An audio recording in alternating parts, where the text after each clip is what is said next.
Senhoras e senhores, teremos agora mais um painel, um assunto também de destaque, de grande interesse: infraestrutura nacional de dados e inteligência. E para que a cidadania digital facilite a vida da sociedade, é necessário um ecossistema tecnológico sólido e seguro. E para discutir justamente a infraestrutura nacional de dados e inteligência, nós temos a satisfação em convidar o diretor de infraestrutura de dados da Secretaria de Governo Digital, senhor Renan Gaia.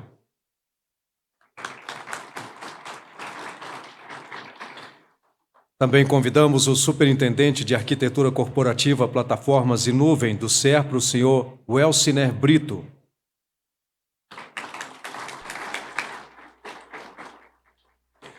Temos a honra de convidar o diretor de Gestão de Infraestrutura de Tecnologia da Informação e Comunicação da Dataprev, senhor Antônio Rubmaier Neto.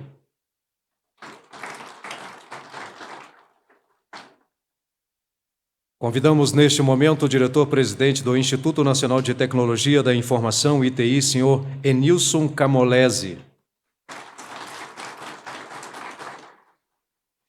E a secretária adjunta de Governo Digital, senhora Luana Roncarati.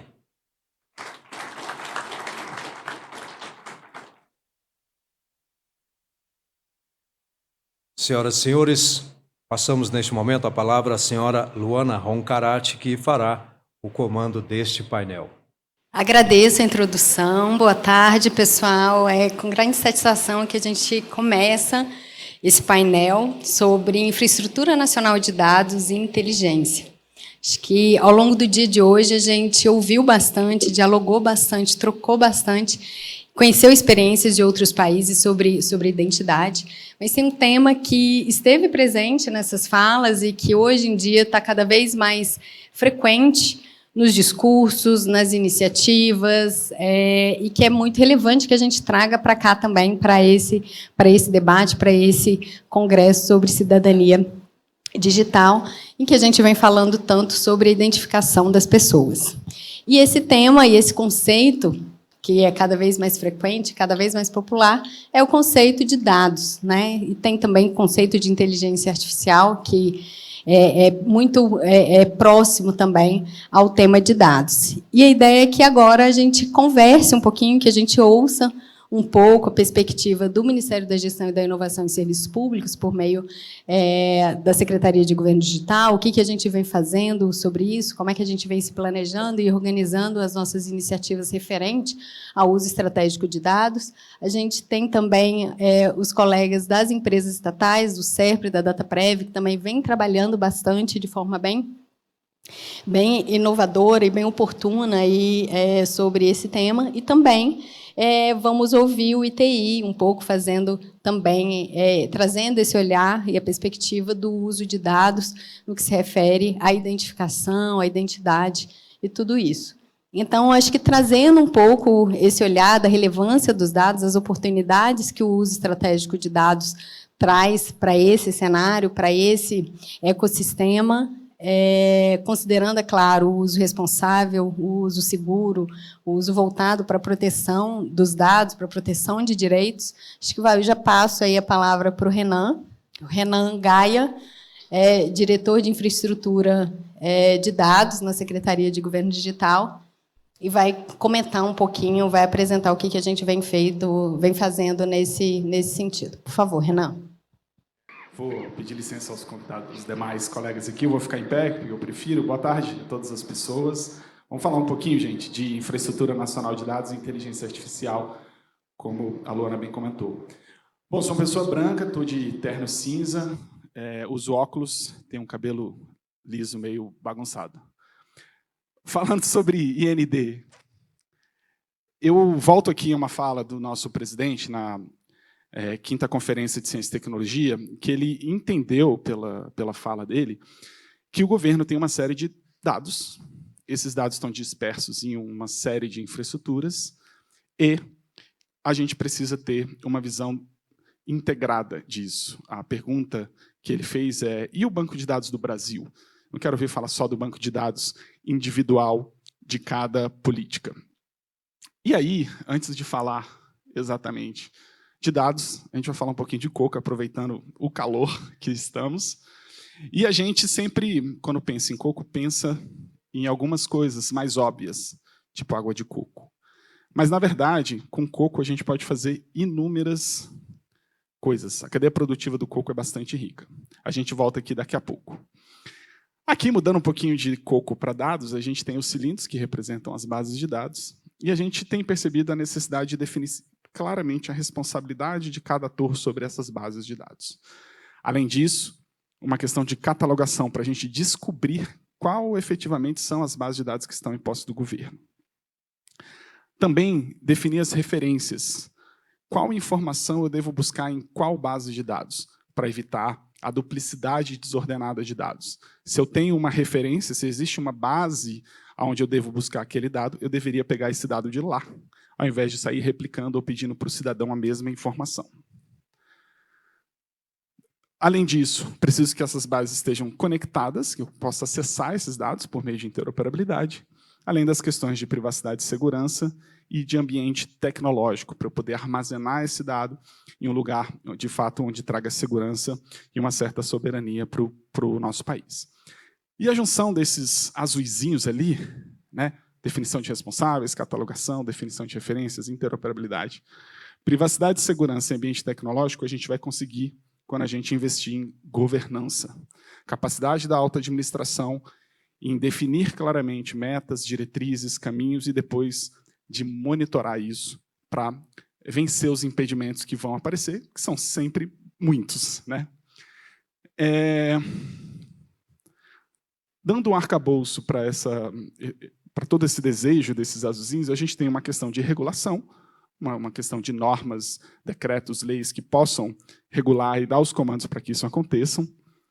Embaixo, um conjunto de ferramentas tecnológicas que vão dar suporte à catalogação, à interoperabilidade, ao ambiente tecnológico.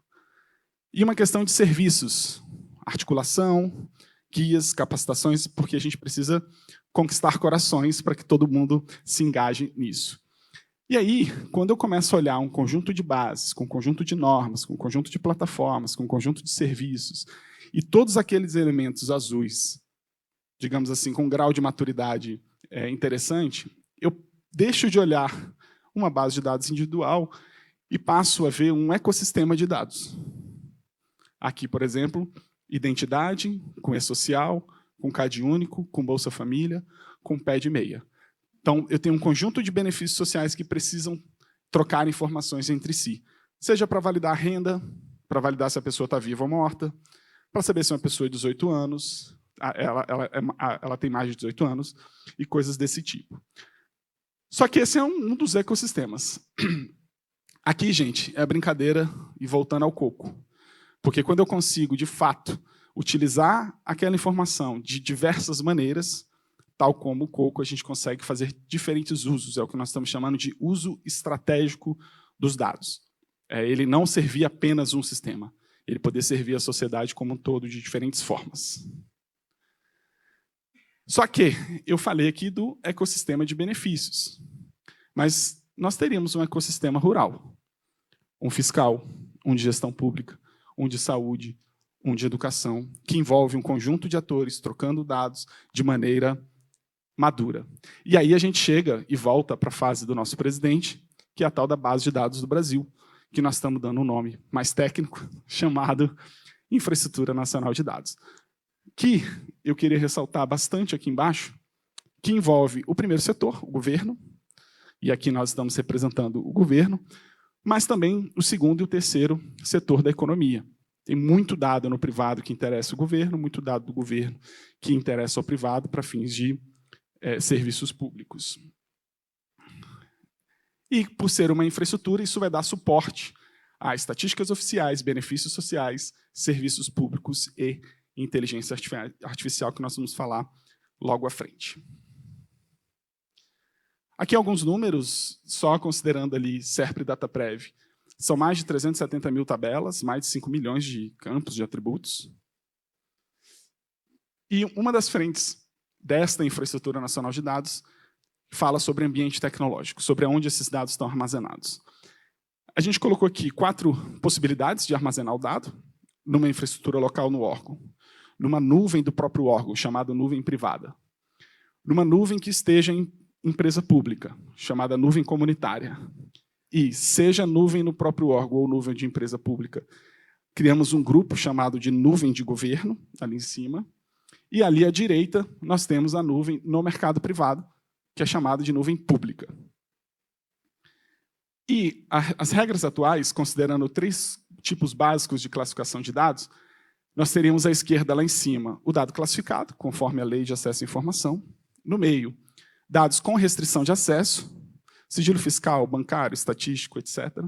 E na direita, dados sem restrição de acesso, que qualquer pessoa pode acessar. E as regras atuais dizem que dados classificados devem estar em infraestrutura local do órgão, de acordo com o sonomativo do GSI. Dados com restrição de acesso podem estar na infraestrutura local, podem estar na nuvem de governo, esse é o comando, essa é a diretriz, podendo, de forma excepcional, que dados com restrição de acesso estejam também em posse de infraestruturas do mercado privado. E os dados sem restrição de acesso podem estar em qualquer um desses ambientes aqui. Não só para... destaca-se aqui, ano passado, né, que está em amarelinho ali, uma portaria da SGD que cria esse conceito de nuvem-governo, na linha de trazer um pouco mais de soberania para o Estado, sem, contudo, amarrar, deixar a coisa totalmente fechada. É dada uma diretriz e abre-se uma porta, mas para acessar aquela porta de exceção, é necessário que o órgão tenha muita maturidade, faça uma análise de risco, que a alta administração, de fato, patrocine essa decisão. Falando sobre inteligência artificial, muito rapidamente, todos devem conhecer, né, foi feita recentemente a proposta do Plano Brasileiro de Inteligência Artificial, composto ali de 5 eixos, totalizando 54 ações, com um total previsto de 23 bilhões de reais, entre créditos, orçamento da União e do Fundo Nacional de Desenvolvimento de Ciência e Tecnologia.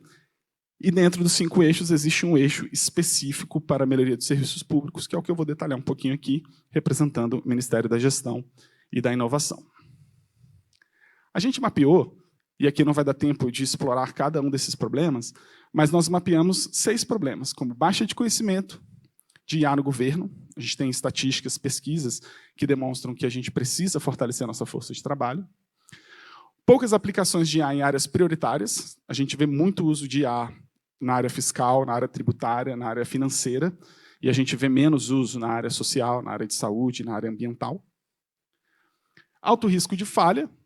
Tem um dado do Gartner que 52% dos projetos de IA falham. O governo está, de certa forma, atrasado comparado com o mundo. Então, utilizando o índice da Oxford Insights, nós estaríamos em 32º lugar. Risco da IA trazer prejuízos à sociedade. O mundo inteiro discute governança de IA e avaliação de risco, para que a gente possa usá-la de maneira adequada. E uma falta de coordenação nas ações de IA. O governo é muito grande, os órgãos têm a sua autonomia, mas a gente também não pode cada um ir para um lado. A gente precisa ter algum grau de coordenação. Nesse sentido, tentando endereçar esses 6 problemas, nós criamos o Núcleo de IA do Governo, né, que ele não é formalizado ainda, mas é um grupo de empresas, eu vou falar um pouquinho sobre elas, que tem 2 macro-atividades. Uma na linha de projetos, de desenvolver projetos de IA, separados ali numa espécie de processo. O processo 1, que é de prospecção e estruturação de projetos, encontrar qual é o projeto relevante de IA dentro de um órgão, qual é o projeto mais viável, qual é o projeto que deveria ser priorizado, para a gente não começar a atacar e achar que IA é a solução para tudo, sem uma coordenação. Uma vez que eu identifiquei o projeto, estruturei o projeto, a segunda etapa é a da experimentação. É a gente fazer testes. Lembra dos 52% de falha? Aqui a gente quer diminuir essa probabilidade. E, por fim, plataformas.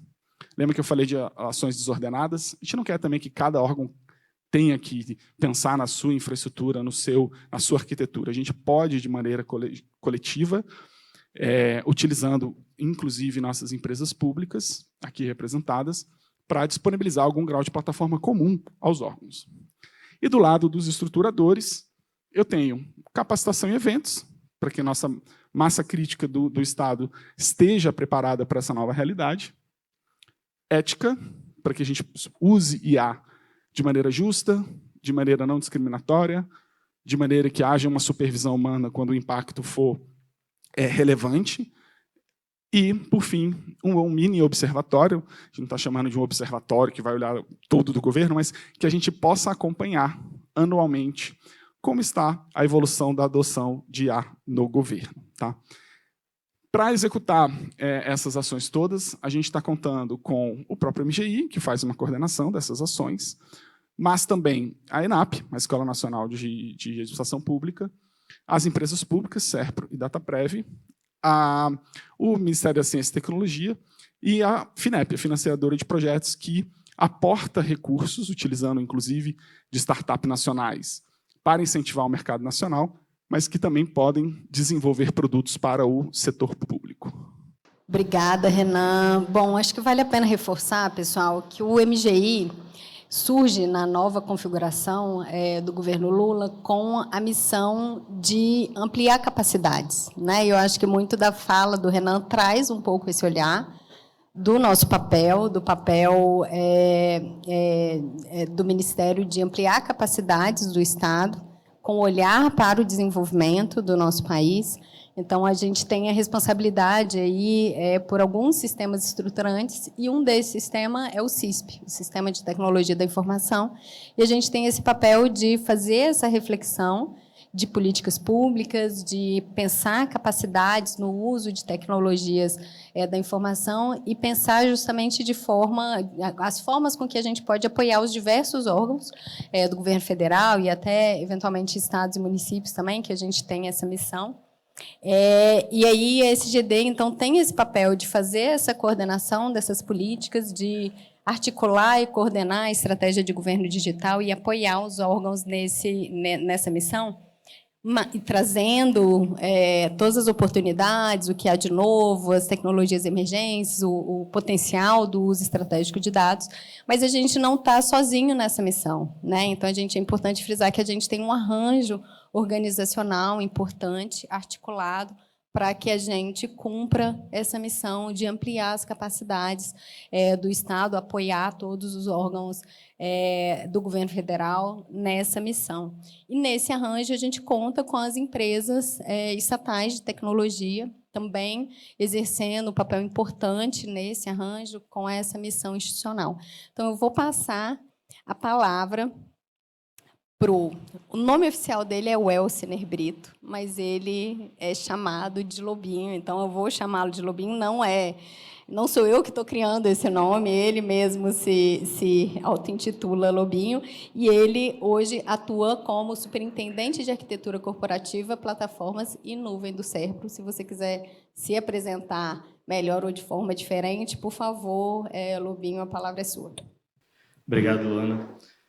De fato, com esse nome, né, eu precisava de um nome melhor para que as pessoas conversassem melhor comigo. Então, desde criança que sou chamado de Lobinho e continuo sendo chamado de Lobinho por onde vou.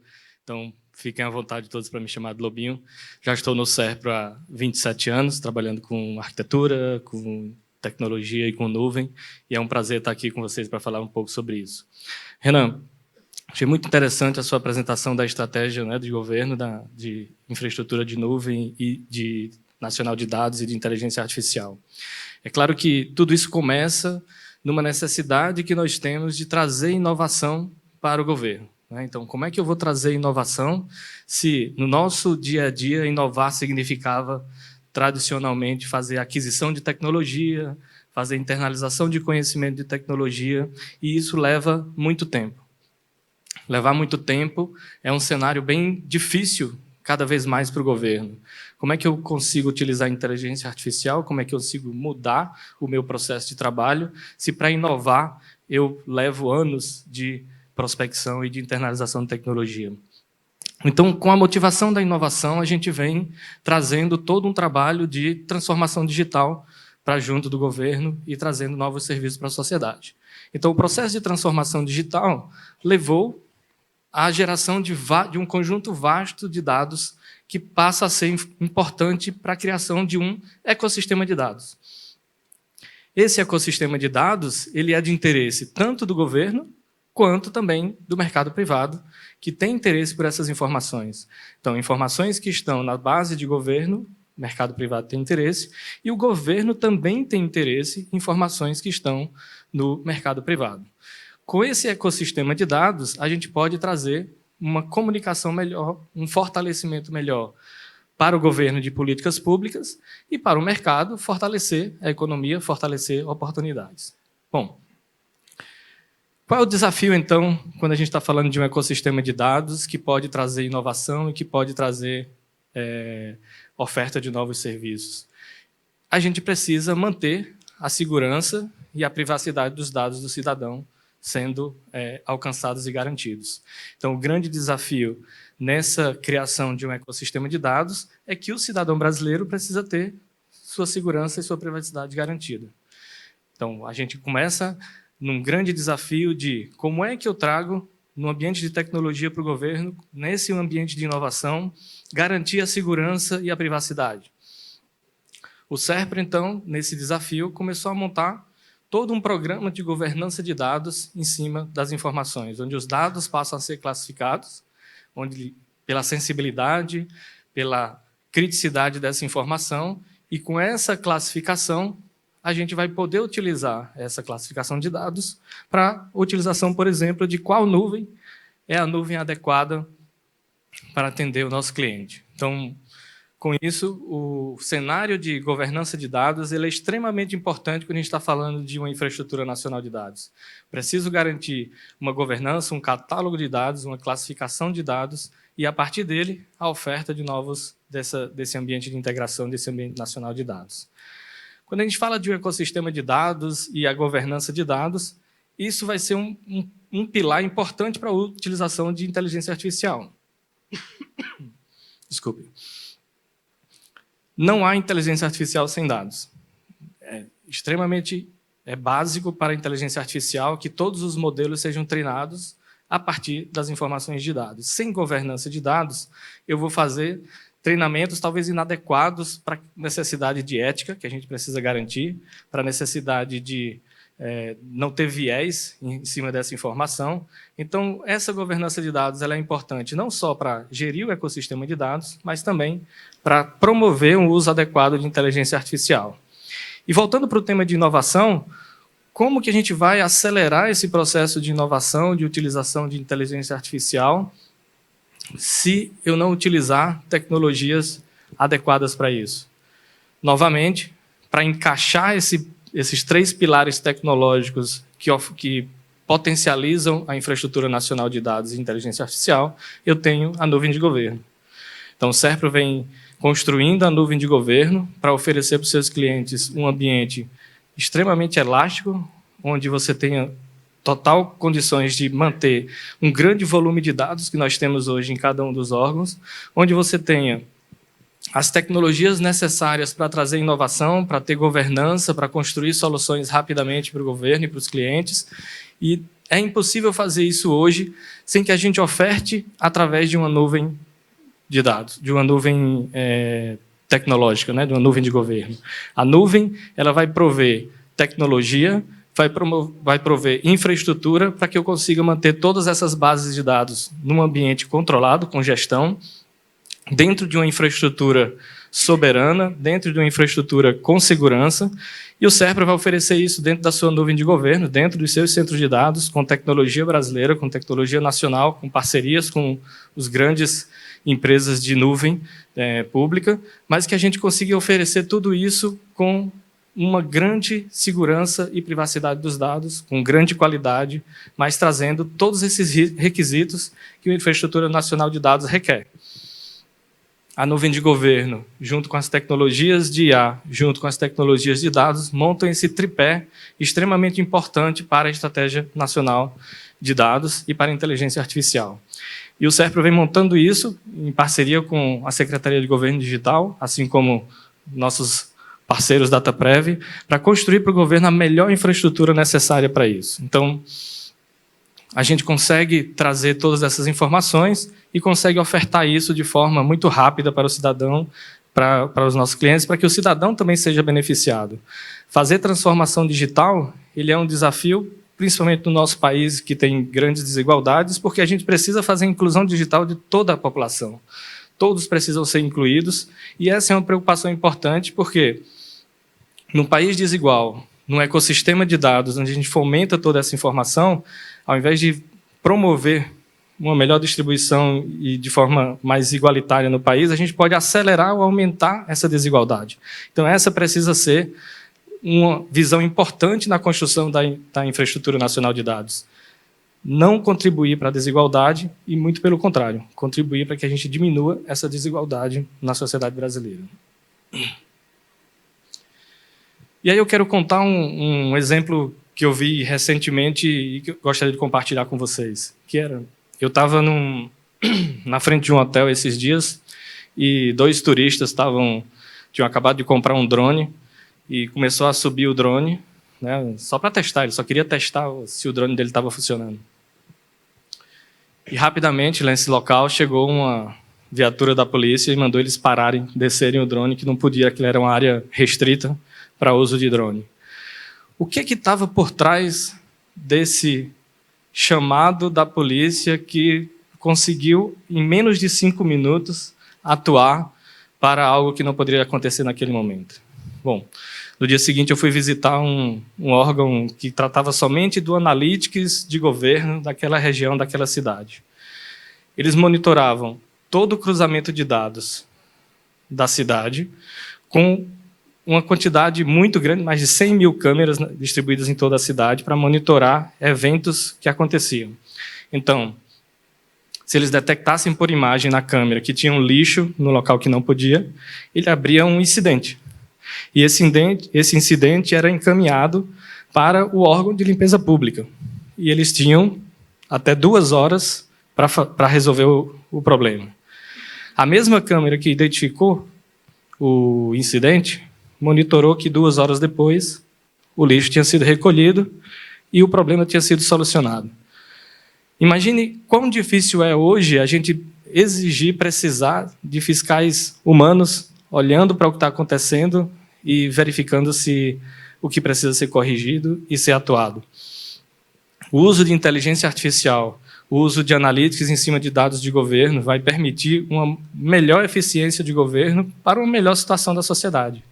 Quanto mais a população cresce, quanto mais ficam complexos os ambientes das cidades, é muito importante que o governo utilize dessas tecnologias para agilizar o melhor atendimento do cidadão. Então, naquela infraestrutura de dados, ele verificava uma determinada situação que gerava uma oportunidade de melhoria do governo para atuação imediata. Poderia ser limpeza pública, poderia ser segurança, foi o caso do drone.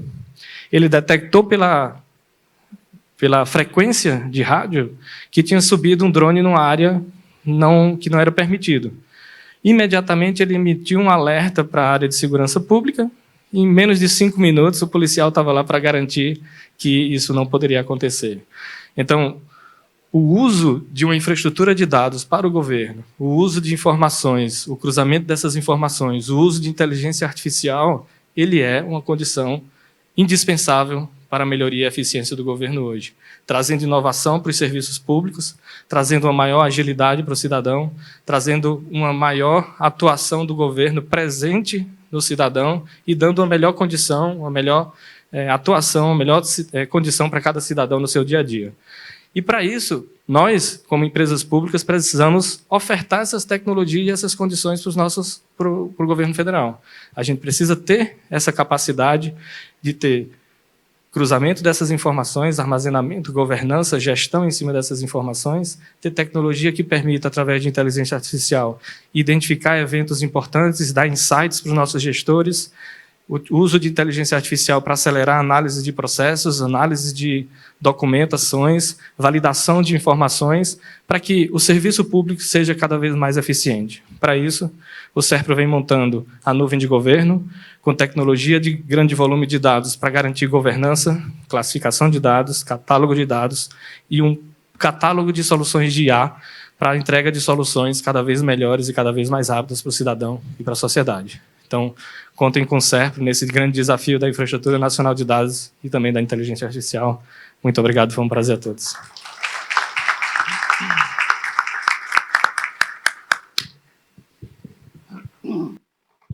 Obrigada, Lobinho. Bom, pessoal, para chamar o nosso próximo convidado, eu acho que vale a pena eu destacar que a Dataprev é uma empresa que, historicamente, tem uma atuação muito voltada para a área social e que é amplamente reconhecido e nacionalmente reconhecido pelo seu potencial de processamento de dados, de cruzamento de dados, de atuação em momentos muito relevantes e, muitas vezes, até muito desafiadores da nossa história e da própria execução de políticas públicas do governo federal. E aí, para a gente ouvir um pouquinho justamente sobre qual é a visão de futuro, o que a Dataprev vem fazendo, como é que vem construindo iniciativas e serviços relacionados, né, à infraestrutura nacional de dados e à inteligência artificial, e aí eu convido o nosso colega Antônio Hobmeier Neto, que é diretor de gestão de infraestrutura de tecnologia da informação e comunicação da Dataprev, para contar um pouco para a gente aí a perspectiva dessa empresa. Obrigado, Ana. Vou ficar de pé igual o Renan aqui, porque tem os slides, então é mais fácil. Bom, o primeiro desafio é a gente falar sobre esse tema tão importante, 15 minutos. O Renan conseguiu. Vou tentar fazer a minha parte também, Renan, a gente fazer em 15 minutos. Mas vamos lá. Obrigado a todos pela presença, acho que vai ser muito animador para a gente bater um papo aqui com a gente. Bom, primeiro falar um pouquinho sobre a Dataprev, talvez nem todos vocês conheçam, mas eu tenho certeza que a Dataprev conhece cada um de vocês. Nós temos todos os dados cidadãos brasileiros e estrangeiros que visitaram o país ou que tiveram uma relação com o país. Então, nós conhecemos vocês profundamente desde o nascimento, sua vida laboral, se você casou, se você tem filho, que emprego você teve, se você tem renda, se não tem renda, onde mora. Então, conhecemos todos vocês.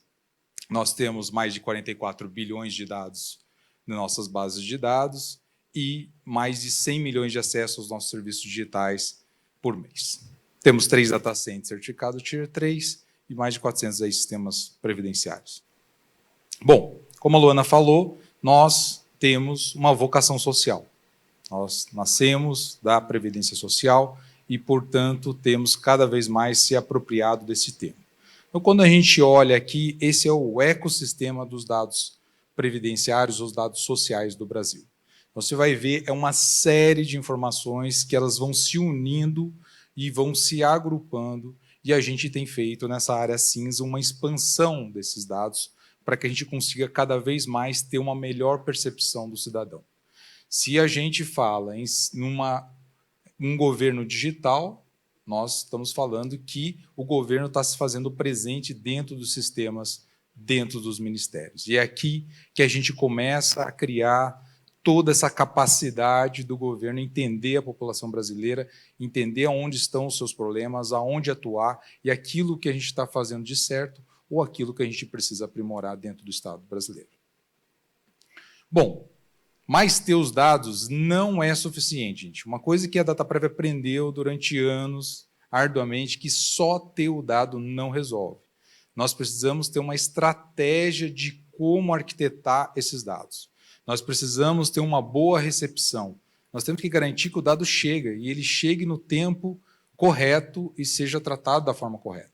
Então, nós temos que garantir a recepção, nós temos que garantir a validação, aquele dado está íntegro, ele está refletindo o que é a realidade, nós temos a atualização dele na temporalidade que a gente precisa, nós fazemos os enriquecimentos necessários para extrair valor dele, nós temos ele disponível na volumetria e na capacidade necessárias.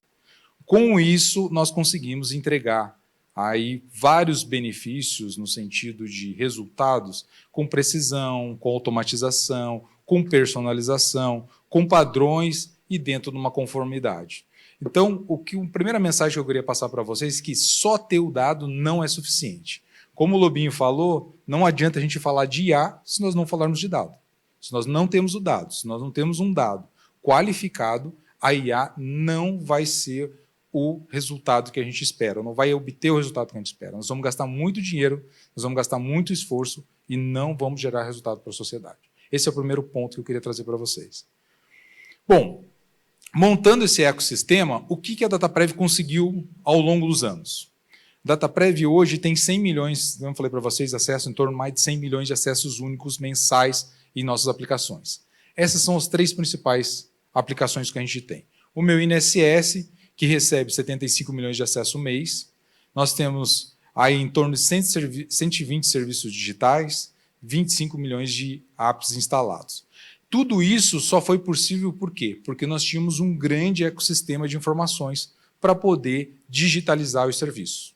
Então, nós tínhamos 2 desafios. Primeiro, saber se aquela pessoa é ela mesma, que foi um desafio que a gente começou em 2009, 2010, depois consolidamos com o GovBR, uma iniciativa trazida pelo MGI, que ajudou muito a gente nisso, ter garantia que aquela pessoa é ela. E o segundo, quais são as informações? Porque se a gente não tem as informações, eu tenho que mandar ele para um balcão. Não tem jeito. Só tem um jeito de eu fugir do balcão. Se eu tiver informação e uma informação qualificada.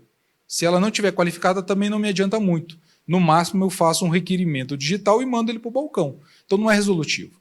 Hoje, em torno de 40% de todos os requerimentos do meu INSS são despachados automaticamente.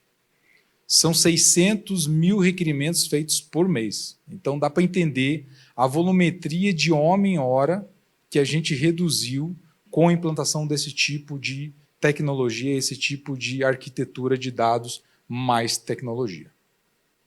CTPS digital, também temos 63 milhões de acesso mês, 60 serviços digitais, 45 milhões de dispositivos instalados, porque a pessoa fica com a carteira digital sempre no bolso.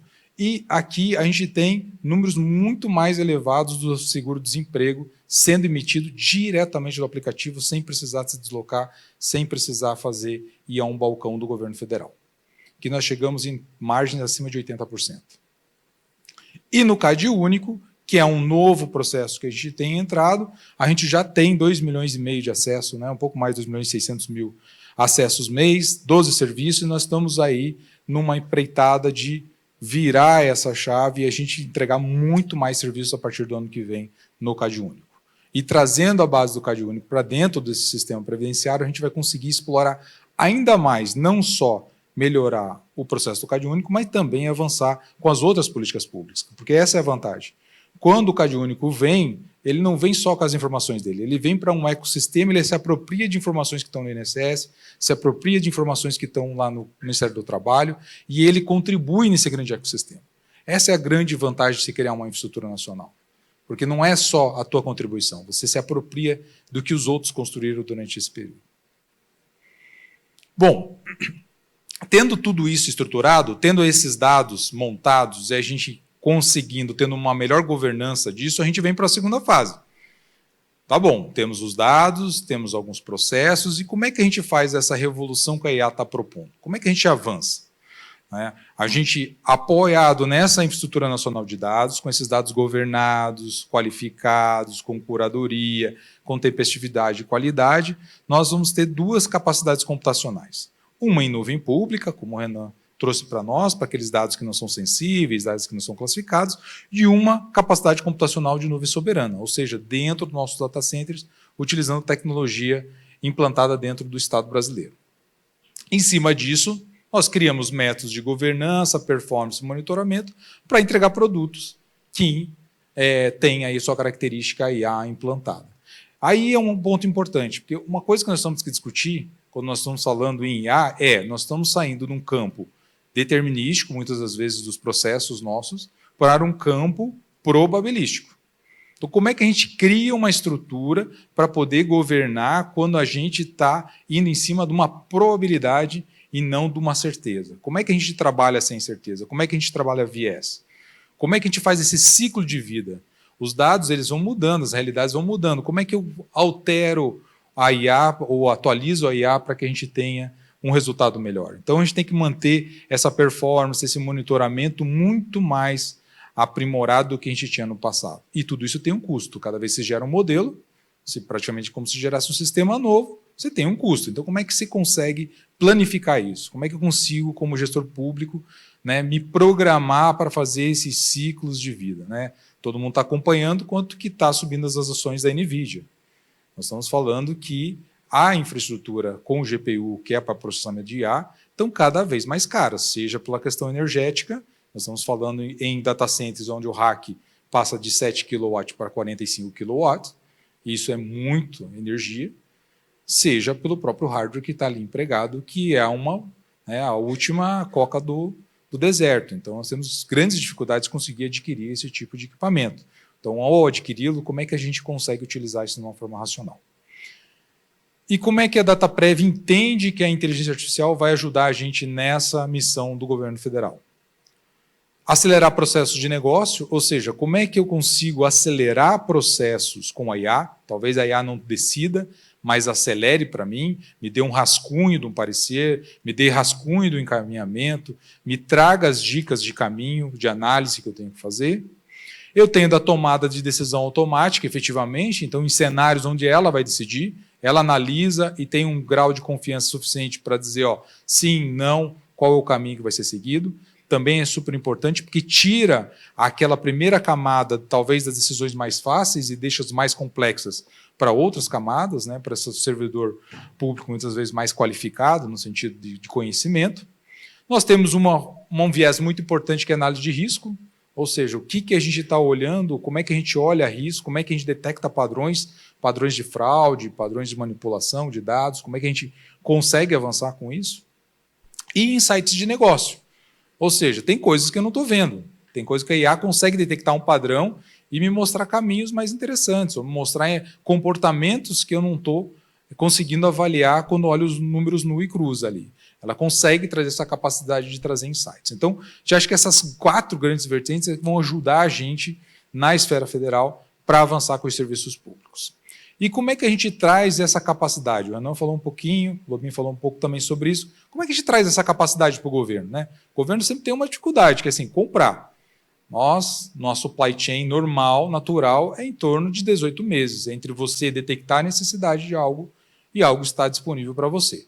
Dependendo da situação, como GPU, só para vocês terem uma ideia, a última compra da nossa GPU é 240 dias úteis para entregar o equipamento. Nós estamos falando, depois que eu compro, leva-se em torno de 1 ano para o equipamento chegar. Então, ou a gente está 2 passos à frente, ou 5 anos, às vezes, à frente do problema, ou nós temos que ter outra estratégia para reagir a essa avalanche de tecnologias e opções que o mercado tem trazido para nós.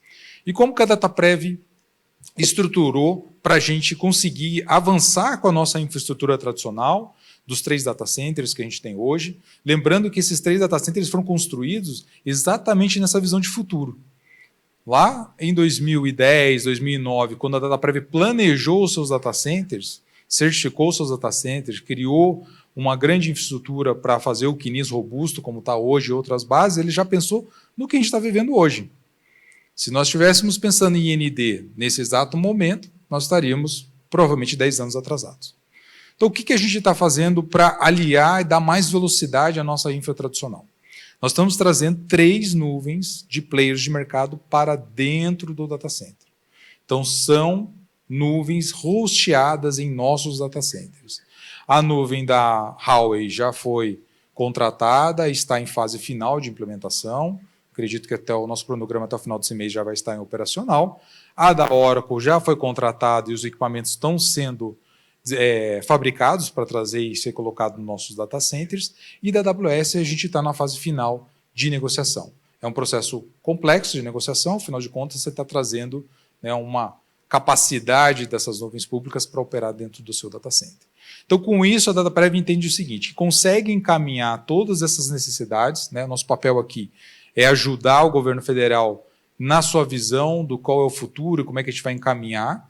Então, aqui a gente se prepara a casa de máquinas para conseguir reagir à velocidade e entregar todas as capacidades que o governo sempre pede de nós. Então, o que a gente gostaria de deixar de mensagem final é que, quando a gente fala aqui numa cidadania digital, a DataPrev sempre olhou numa cidadania inclusiva, sempre daquelas pessoas que estão, às vezes, a muitos quilômetros de um ponto de referência do Estado, podendo, através de um aplicativo, através da internet, fazer seus diálogos com o governo e conseguir acesso aos seus direitos. A gente sempre leva isso para o nosso espírito com o INSS, que tem mais de 1.800 agências, tem os seus Prev-barcos, tem Prev-móveis, tem uma série de interfaces que exatamente atinge essa população mais carente e que muitas vezes não tem acesso. A gente entende que fazendo a IND, criando essas tecnologias, cada vez mais a gente vai conseguir levar na ponta essa cidadania digital e dar acesso a essas pessoas que muitas vezes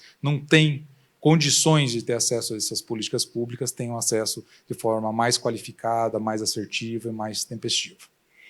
Obrigado, gente.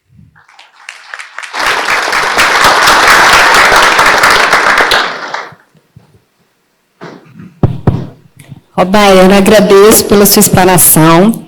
E até agora, pessoal, a gente já fez uma fala mais conceitual e de apresentação da política voltada para a infraestrutura nacional de dados, né, trazendo os novos conceitos, um pouco da nossa visão do que a gente está fazendo agora, mas também a nossa visão de futuro. A gente trouxe o olhar de SERP e DataPrev, que vem justamente operacionalizando bastante dessa política e apoiando os órgãos, disponibilizando serviços.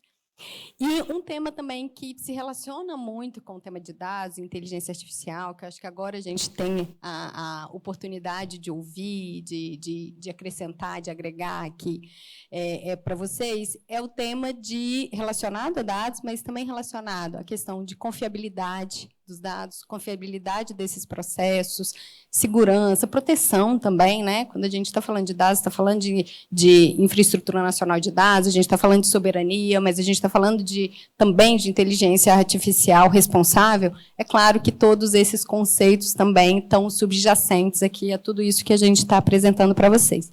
Então, eu convido o nosso próximo convidado, que é o Enilson Camolese, que é presidente do ITI, Instituto Nacional de Tecnologia da Informação, responsável pela infraestrutura de chaves públicas, que eu acho que bastante gente aqui conhece, para, por favor, acrescentar aí a perspectiva do ITI. Obrigado, Luana. Colegas aqui do palco, boa tarde às pessoas, a todas as pessoas que estão tendo aqui, nos prestigiando, nos ouvindo. Peço licença para falar sentado, para ficar junto com a Luana. Eu vou fazer companhia para ela um pouquinho aqui. Mas um pouquinho do ITI. De fato, o ITI é o responsável pela infraestrutura de chaves públicas do Brasil, ou seja, pela certificação digital, pelas assinaturas eletrônicas qualificadas e também pelas assinaturas avançadas que rodam junto com o GovBR, né? Isso, sem dúvida, é uma estrutura muito confiável, que trabalha com algoritmos criptográficos para garantir a privacidade, para garantir a proteção daqueles dados e a segurança daquelas ações, daqueles produtos que são, digamos assim, que utilizam esse tipo de instrumento de certificação digital. E é legal ouvir aqui falar, ter oportunidade de falar depois do CEP, da DataPrev e do próprio MGI, que o ITI faz parte hoje, né, com muito orgulho. Estamos, eu acho que, no locus correto do governo, da onde acontece a política de inclusão digital, a política digital e de serviços digitais do país, é onde está o nosso DNA também. É muito legal falar depois dessas GovTechs, né? E por que eu falo isso? Eu vim de um setor, recentemente, que eu achava que a gente tinha um grande número de clientes. Nós operávamos no setor de telecomunicações com 100 milhões de clientes. Quando eu olho aqui para o Rob Maia, para o Lobinho, para o próprio Renan, nós estamos falando de 220 milhões de brasileiros. Então, quando a gente trabalha com esse nível de escala aqui, o conceito de relação, de prestação de serviço, ele extrapola em muito. E lá a gente prestava 2, 3 serviços, 5 serviços, e as empresas de telecomunicações cada vez querem agregar mais serviços, adicionar serviços, que chama serviços de valores adicionados. E quando a gente volta para dentro do governo, a gente olha, vocês trabalham com centenas de serviços. Com centenas de serviços, com centenas de transações, ou seja, nós estamos falando aqui de um ambiente que extrapola qualquer escala de grandeza que a gente vê, inclusive, no mercado. Nós estamos falando de governo, nós estamos falando de sociedade, nós estamos falando de toda a população brasileira que tem que ser atingida pelos serviços prestados por essas duas empresas. E quando aqui vem uma provocação que eu tinha que fazer enquanto vocês estavam falando, né? Essas duas empresas quase foram privatizadas. Essa foi uma realidade que a gente passou recentemente, de talvez ter que transferir duas empresas que são estratégicas para o governo e para a consecução de políticas públicas para a iniciativa privada. Não me parece, olhando assim, uma atitude racional. A bem da verdade, eu sou muito contra esse tipo de coisa, por uma razão bem simples, por a questão da prontidão estratégica do Estado. Você não transfere apenas o aparato. Essas duas empresas têm uma coisa que é muito rara e muito cara para quem desenvolve sistema e para quem desenvolve produtos e soluções. Elas conhecem, entre aspas aqui, a fundo os clientes delas. Elas conhecem o negócio onde elas estão metidas. E é um negócio que, se parar, o país para. Você para de prover esses pequenos serviços que foram apresentados aqui. Nós estamos falando desde tributo até o acesso a uma unidade de saúde, a um benefício social. Então, nada mais estratégico do que ter empresas poderosas e cada vez mais poderosas, empresas que operam com milhares de funcionários, com receitas também que são, e precisa ser reforçado aqui, são empresas que têm orçamento, que têm receitas e que são autossustentáveis. Isso faz toda a diferença da gente construir o que eu chamo sempre de prontidão estratégica do Estado. A capacidade que o Estado tem em reagir para problemas que são colocados, alguns planejados, mas outros por conta de uma situação climática, por conta de uma situação regional, e essas duas empresas reagem numa velocidade que, sem dúvida nenhuma, só elas poderiam prover e poderiam atender essa população. Bom, isso é importante, na minha visão, de ser colocado, porque nós estamos falando aqui de estratégia. Nós estamos falando de um país que hoje é a 11ª economia do mundo, que já foi a 5ª, e que não pode abrir mão de ter essa prontidão estratégica, não pode abrir mão de conhecer, porque uma coisa é você ter informação, outra coisa é você ter conhecimento sobre aquela pessoa que é detentora daquela informação. Um país do tamanho do Brasil nunca poderia abrir mão de uma infraestrutura de dados e de empresas que pudessem transformar esses dados em serviços cada vez mais eficientes e cada vez, digamos assim, mais acessíveis ao cidadão. Eu acho que as curvas de acesso ao Gov.br, as curvas de acessibilidade, as ferramentas que o próprio ITI produz, mostram como a população brasileira cada vez mais reconhece, acessa e se torna dependente desse tipo de serviço. E isso tudo produz dados. Cada clique, cada acesso produz dados. E um dado que não é de ninguém que está aqui nessa mesa. Um dado que pertence ao cidadão. A quem que o cidadão quer deixar o dado dele a responsabilidade de proteger esse dado e de transformar esse dado num produto que não pensa, muitas vezes, e que na maioria dessas empresas não pensa, em faturar do cidadão esse serviço. Então, eu acho que tudo isso caracteriza a importância desse cenário que a gente está colocado. E agora esse próximo passo, esse passo desafiador que o presidente Lula traz e diz, e os dados dos brasileiros? Bom, os dados dos brasileiros estão basicamente nessas duas empresas hoje, né? E o desafio é imenso. O desafio é imenso de tornar esses dados, de gerar conhecimento sobre esses dados e, a partir desse conhecimento, gerar produtos e serviços que façam cada vez mais sentido para o cidadão, que melhorem cada vez mais a vida do cidadão, que tragam mais eficiência para o Estado. Mas esses dados também, e aí é o conceito de nuvem pública, de nuvem de governo, de nuvem aberta, ou até de nuvem soberana, se bem que aí a gente sabe que a questão da soberania está associada a várias coisas, né, Rob Maia? A gente não consegue GPU porque tem quem compra lá fora e já está contratado para os próximos 20 anos. E quem compra são essas empresas que foram apresentadas aqui. Se você quer, você entra na fila. Por isso que é importante você ter soberania sobre os seus dados. E eu acho que, nesse contexto, é muito importante também a gente falar de proteção e de privacidade, que é um desafio que se acentua cada vez mais. O cidadão brasileiro ainda não valoriza da forma que deveria valorizar o seu dado privado. mas, ao mesmo tempo, o mercado monetize muito esses dados. A gente sabe que as maiores empresas do mundo oferecem, muitas vezes, serviços gratuitos. É uma loucura isso. E de onde vem essa receita absurda? De onde vem tudo isso? Dos dados que eles captam ao oferecer esse serviço gratuito. Então, entrar no jogo de dados é um jogo de sobrevivência, é um jogo de soberania, não só de sobrevivência de serviços e produtos, de tecnologia, mas de soberania de Estado, de nação. E é um desafio muito grande montar uma nuvem pública, uma nuvem soberana, uma ação que vai, como o Robin Mayer disse, que até você botar a máquina, nós estamos falando de 2 anos e meio, de você começar a operar isso, de você estruturar tudo. Né? E não é diferente em outros lugares, não. Porque a dificuldade que a gente tem para acessar determinados equipamentos, determinadas tecnologias, outros estados também têm. E como é que a gente começa a fazer isso? Nós temos que começar uma hora, e começamos agora. E eu acho que é um grande desafio que não se restringe a um governo. E, com certeza, não vai se restringir ao governo do presidente Lula. É um desafio de Estado, é um desafio de nação, é um desafio que começa e não pode ter interrupção no meio. Por isso, ter empresas consolidadas que entendem é tão importante. Porque essas empresas têm o cliente governo. E é isso que se quer quando se procura buscar uma empresa dessas. Buscar essa conta, esse cliente, essa base de dados gigantesca que hoje passa por essas empresas que estão na mão, digamos, do governo e a serviço das políticas públicas.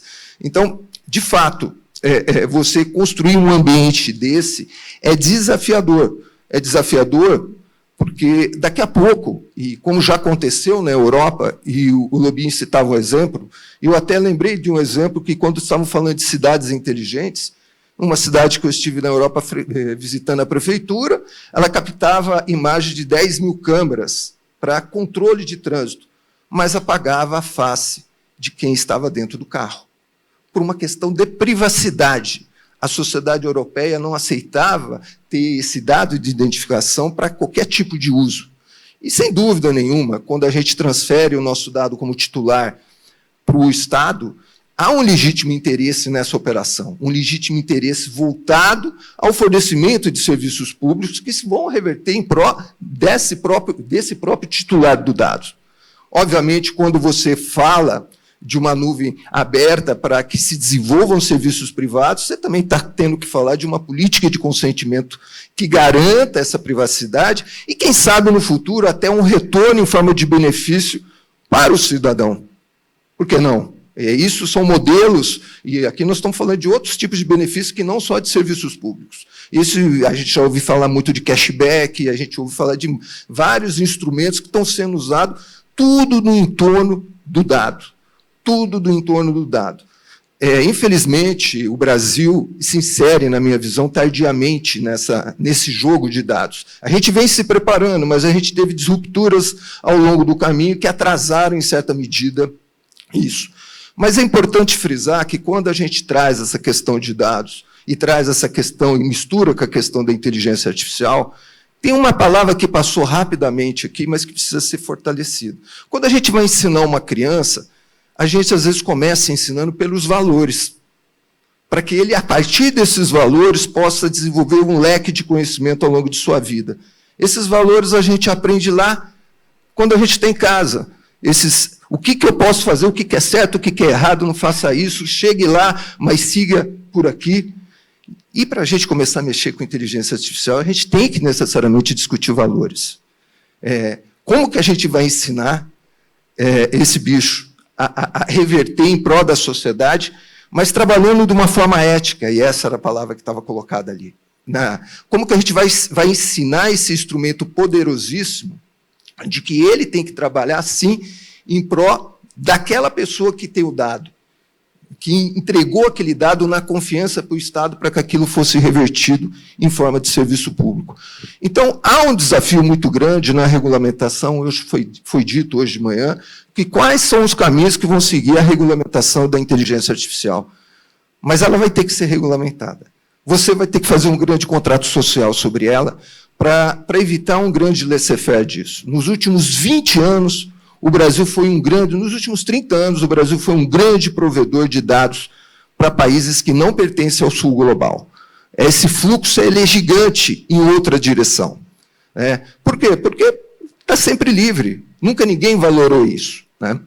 Mas isso tem muito valor. Então, acho que a gente tem vários desafios, mas eu fico muito feliz em ver os caminhos que essas duas empresas e o próprio MGI, a SGD, está trazendo, de trazer governança, de ter um plano brasileiro de inteligência artificial, onde essas coisas, com certeza, você vai ter locos para discuti-las e para aprofundá-las. E eu acho que esse é o caminho da discussão, de você construir modelos que não engessem as políticas públicas, mas que, ao mesmo tempo, dê a garantia necessária para o usuário, dê a segurança que ele precisa, e que é a mesma segurança quando ele vai buscar um serviço lá no ITI, que é protegido por um monte de criptografia, e que daqui a pouco nós vamos ter que ter as criptografias pós-quânticas, nos preparando para outros ambientes que tudo que a gente está fazendo hoje, se um dia existir essa computação quântica, e parece que vai existir um dia, tudo que a gente está falando aqui vira brincadeira de criança, né? Nós vamos ter que reformular tudo. Então, é desafiador esse trabalho que todo mundo que está envolvido na construção dessa nuvem e nas externalidades que elas vão produzir, não só para o governo, mas para toda a sociedade, mas, sem dúvida nenhuma, as regras, os valores de utilização, eles vão ter que ser construídos e vão ter que trabalhar muito com ética e sempre pensando no cidadão e sempre pensando na melhoria do serviço ofertado. Era isso que eu tinha para complementar aqui, deixo aqui. Muito obrigado.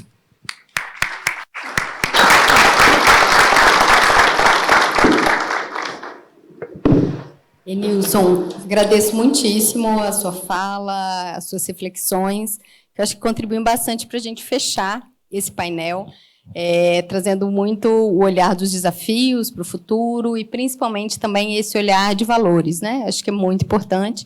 Eu acho que fez uma costura importante com o que a gente vinha apresentando, trazendo a questão mais conceitual, mais a política, das iniciativas e serviços, né? A parte mais do que como é que as estatais estão trabalhando para disponibilizar todas essas ferramentas, todas essas novas tecnologias para a população, e com esse olhar não só da importância da confiabilidade, da proteção, do papel do ITI, mas, sobretudo, dos desafios, como é que a gente vai tratar. Porque, como acho que ficou subjacente aqui à nossa narrativa, é claro que a gente está falando sobre tecnologia, a gente está falando sobre tecnologias emergentes, de uma rapidez, num avanço tecnológico que a gente ainda não consegue sequer antecipar como vai ser, mas que a gente tem outros desafios importantes também. A gente tem desafio de governança, e aí eu estou falando de governança que a gente precisa, como órgão central, apoiar os órgãos justamente para que eles tenham condições de entender o potencial dos dados, de se preparar para isso, então, para trabalhar, para eles terem governança de dados, para terem catalogação de dados, para justamente conseguirem se preparar para usar estrategicamente os dados e fazer o uso também de inteligência artificial. Então, tem governança nesse nível, né? Governança muito associada aos dados. Mas a gente tem outros desafios de governança ainda mais amplo, né? A gente está falando de um arranjo organizacional importante, o tema da tecnologia, o tema digital é cada vez mais complexo, então é natural que a gente tenha vários órgãos, várias organizações, cada uma com a sua missão para atuar nesse arranjo estratégico importante, mas é claro que isso nos impõe, quanto mais complexa a situação, o problema que a gente precisa lidar, é claro que a solução, muitas vezes, também precisa ser inteligente o suficiente para lidar com essa complexidade. Então, nos exige bastante também, em termos organizacionais, em termos de governo. Então, a gente precisa também trabalhar para que haja essa governança, essa articulação, esse alinhamento estratégico, para que a gente tenha clareza quanto aos nossos valores, o que tudo isso pode gerar, o que a gente pode entregar, o que a gente quer entregar para a nossa sociedade, porque, de fato, a gente está falando de uma política de Estado que envolve tecnologia, envolve governança, envolve pessoas. Então, a gente também tem desafios